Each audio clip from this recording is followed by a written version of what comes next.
To me, our individual philosophies on life are what make us who we are and determine the ceiling of our own potential. I began recognizing the power of philosophies after I came to the realization that all my immediate influences have been what have helped shape my perspective and conscious mind. And further, if I wanted to be the best version of myself, I better quickly begin adopting the philosophies that will catalyze the process of forming the best me. As someone who's interested in running my own company, I tend to gravitate towards seeing the bigger picture so that I can make the right adjustments now and work my way towards achieving those goals. The way I saw my big picture was just by chance when my buddy sent me a Quora link to something explaining the Fermi paradox. The Fermi paradox outlines civilization has three levels we must reach if we are going to have a chance to make contact with other civilizations, and currently, we are just on level zero point 0.7 out of 3. Type 1 civilization would be able to access the whole energy available on its planet. In case you're wondering, we're currently around 0.73 on the scale, and we should reach Type 1 sometime in the next couple of hundred years. Type 2 would be a civilization capable of harnessing all of the energy of its home star. This would require some serious science fiction, but it is doable in principle. Concepts like the Dyson sphere, a giant complex surrounding the sun, would be conceivable. Type 3 is a civilization that basically controls its whole galaxy and its energy. Increasing our civilization number is something I see would be one of the most meaningful things I could do in my existence. To me, the first step towards increasing our civilization level is making everyone aware of this globally, and that's why I'm drawn to make an education app that focuses on curricula that makes people better people, who are more capable of sharing ideas with one another. In essence, make an app everyone can use instead of social media all the time. Learning is fun in the right settings, and if made properly, an education app has the potential to become widely available, as well as extremely useful for influencing culture and society. Additionally, after hearing how AI will take our jobs in the future, and Sal Khan's response to this, do we do something that's more aspirational? Do we actually attempt to invert the pyramid, where you have a large creative class, where almost everyone can participate as an entrepreneur, an artist, as a researcher? And I don't think that this is utopian.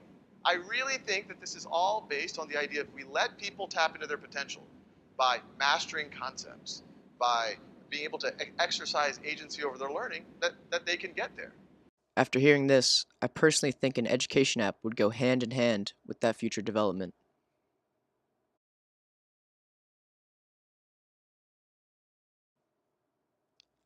It's late on a Friday night after a soccer game, and I'm riding passenger around my hometown with one of my best friends from high school. I'm lost in deep thought, and somehow I make this existential connection.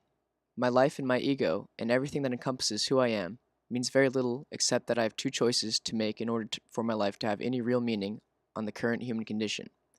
The choices were 1. Pass down my genes and raise an offspring who will carry some of my own wisdoms and values, and hopefully they'll be able to come to their own realizations about how to make a difference in humanity's existence. Or 2. Get my crap together now and begin working to contribute something meaningful to the status of human civilization while I have the chance. At this point, I'm able to drop the guise of myself in the egotistical perspective high school tends to bring out and begin to focus in on pursuing my passions that I have aligned to aid the status of myself initially and eventually the entire human condition. Before this realization, I had spent the past 2 years chasing something I call the dopamine effect, essentially partying and having fun with my friends and not trying to kill my own or other people's vibe. This kind of no-direction lifestyle was sabotaging myself and my actual potential.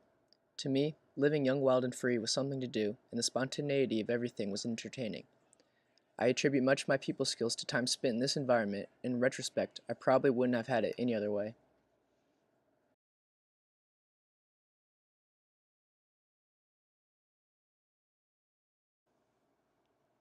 One of the biggest values I picked up this summer was the blind embracement of education and academia itself. I realized I could harness the power of my own self-actualization through living in education. Because, after all, who's ever gotten in trouble for being knowledgeable while still remaining personable? As the summer progressed, and I got less entertained by crash course videos, I discovered that I had room to grow, gaining wisdoms that would help me improve as a person. I got more into meditation, which I discovered provided me psychological and cognitive benefits, and I read Deepak Chopra's 7 Spiritual Laws for Success.